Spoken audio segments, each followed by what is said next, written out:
مبارک رسول الله صلی الله علیه وسلم فرمای وی الکیس من دان نفسه وعمل لما بعد الموت وی خيار کس هغه کس دی چې هغه خپل نفس کنټرول کی، خپل نفس د خپل ځان تابعدار کی، څنګه چې دا غواړي دا شان د نفس استعمال کی، وعمل لما بعد الموت او خيار سره هغه دی چې د مرګ نه بعد کومه زندگی په د باندې را روانه ده دا غیر لپاره عمل وکي. ورته مې د مرګ یو حقیقت دی. د دنیا چې څومره مذاهب والا خلق دي هغه په منځ کې اختلافات شته دي. څوک د انبیاء کرامو علیهم الصلاۃ والسلام په باره کې اختلاف لري، څوک د ملائکه په باره کې اختلاف لري، څوک د الله جل جلاله په باره کې اختلاف لري. خو مرګ یو داسې حقیقت دی چې د دنیا څومره انسانان دي ټول دا خبره مني چې مرګ موږ له خامخا راځي. هو زما عزتمند د مسلمان او د غیر مسلمان د مرګ راتلو په باره کې عقیده مختلف ده. غیر مسلم هغه دا عقیده چې بس مرګ راشي انسان ختم شي کیسه ختمه. د مسلمان دا عقیده ده چې کله موږ تاسو ته مرګ راشي نو مرګ نه بعد حقيقي زندگی شروع شي. چې کوم ټیم کې انسان ته اسرائیل علیه السلام راشي او د انسان نه روح قبض کوي نو یو ټیم کې د انسان د زندگی د حقیقت پته ولګي چې دا زندگی خټوله عباس وا او یې بعد د انسان د ارمان او افسوس ورته او حسرت کوي چې کاش کې ما په خپل ژوند کې لږ نیک اعمال کړی وای. بل چې انسان مړ شي علما فرمایي وای د مرګ نه بعد په قبر کې و انسان ته د 2 رکعات نفل او حسرت ورته چې کاش کې ما یو 2 رکعات نفل اضافي کړی وای. واغه قبر څومره خطرناک ځای دی.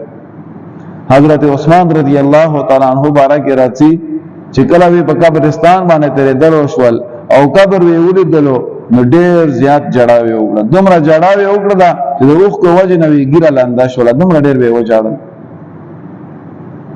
ان زما عزتمند د موضوعونه دومره سخت شوی چې د حد نه زیات مرګ من بيخي ور کړه دی او ځان ته کوئی خلک یې ځان ته خيار خلک یې. ونه رسول الله صلی الله علیه وسلم فرمایل چې الکیس من دان نفسه وعمل لما بعد الموت. او خيار سره هغه کس ته چې هغه خپل نفس کنټرول کی. مونږ خپل نفس کنټرول کړه نه، مونږ خپل ځان نفس ته حواله کړه دی. سره ته نفس او شیطان یې ماغه سي عمل کو. او بیا رسول الله صلی الله علیه وسلم فرمای وی والعاجز من اتبع نفسه هواها وتمنى على الله. او عاجزه کماکل بیوقوف سره هغه کس ته چې هغه خپل ځان خپل نفس ته حواله کی. نفس د خواهشاتو پس منډي وای وتمنى على الله او دا انسان الله تبارک وتعالى نه امید ساتي چې الله پاک غفور رحیم دی. دمر ډېر خلک ز خپل سترګو وینم مخبر ځکه کله کله په دوکا کې وګرځيګو چې مړه الله خو ډېر غفور رحیم دی. الان کې دا خبره بالکل حقیقت کې الله جل جلاله ډېر زیات غفور و رحیم دی. خو الله تبارک وتعالى غفور د چا د پاره دی، رحیم د چا د پاره دی، دا خبره هم په جندل پکار دی. الله تبارک وتعالى غفور د هغه چا د پاره دی چې چا کې د مغفرت طلب کوي، چا کې د خپل ګناهونو د بخلو طلب خو پروت وي، نیک الله پاک غفور دی، الله پاک ته بخنه کوي. چوغو غواړي کنه نو پښتو کې امت الله چې بچی ترڅو پورې جړ دی نه مور له شودم نه ورکي، بچي چې و جړی مور ته شوده ورکي. دا شان دي چې انسان دی الله جل جلاله نه طلب د مغفرت دي نو الله تبارک وتعالى غفور دی، اخلاص لپاره بیا الله پاک هغه بخنه وته کوي. الله جل جلاله رحیم دی، د چا لپاره رحیم دی. ګور موږ یو کنه الرحمن الرحیم په منځ کې مونږ الله تبارک وتعالى مهربان دی، ډیر زیات رحم کوونکی دی. مهربان رحمان الله تبارک وتعالى په دنیا کې په تمام انسانانو باندې کافرانو سره الله تبارک وتعالى رحم ولا معامله کوي، مسلمانانو سره الله پاک رحم ولا معامله کوي.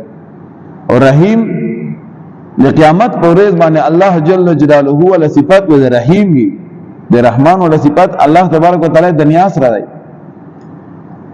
رحیم ول صفات الله جل جلاله قیامت ورځ سره خاص وي یعنی الله تبارک وتعالى رحم وي د قیامت په ورځ باندې په خاص بندگانو باندې وي هغه بندگان چې کم کسان خپل ځان دې قابل جوړ کړی وي چې الله پر رحم وکړي نو هغه پر الله پاک قیامت پر ورځ باندې رحیم وي هر چا پر نه بیا نو دغه شیطان دوکه چې الله تبارک وتعالى غفور رحیم دی دغه دوکې نه ځان راو بس دا چې په ګناه کې لګیاو اخته په ګناه باندې او دا خبره کو چې الله پاک غفور رحیم دی زما عزتمن د خپل ځان و کنټرول کوو خپل نفس و کنټرول کوو او ګوره چې کم انسان په خپل نفس باندې کنټرول وساتلو خپل نفس کنټرول کولو دا انسان په دنیا کې هم کامیابی په آخرت کې هم کامیابی